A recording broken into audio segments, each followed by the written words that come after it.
Pano ndi Panyasa Voice Box pamene timabwera ndi amalawi osiyanasiyana makhani magazi osiyanasiyana ndi pano tafuna tingokupatsani kaklipi kamene amalankhula olemekezeka Auladi Change Golo Musa ku msonkhano wa Malawi Congress Party kusalima kumeneko iwo ananena mwambi kuti ng'ombe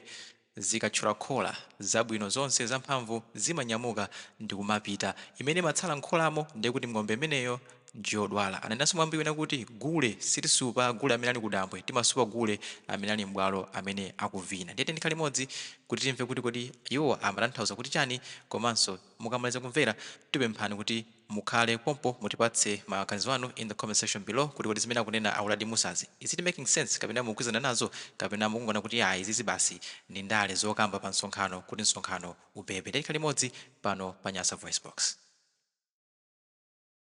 Amanda bambo ng'ombe zikathola khola mungana kodi zonse zimene zili bwino zimatani imene makhala khola kuipeza manda uli utani leni yechimene mukadera TVB mundwale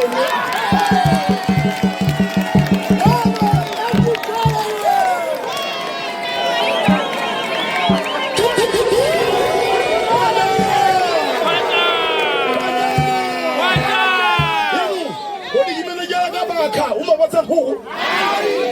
chimene chalakang'ona umapatsa nkhansi ndengati ine TVB ndekokama iwo ukhalira chani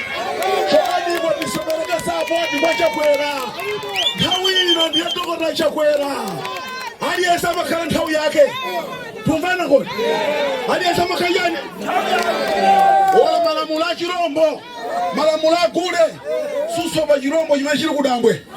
umasopa chimene chili muti Devano ngani muri ndani chibani chimene chiri ngani ndi chiyani chibani chimene chiri ngani ndi chiyani Change Golo banga konko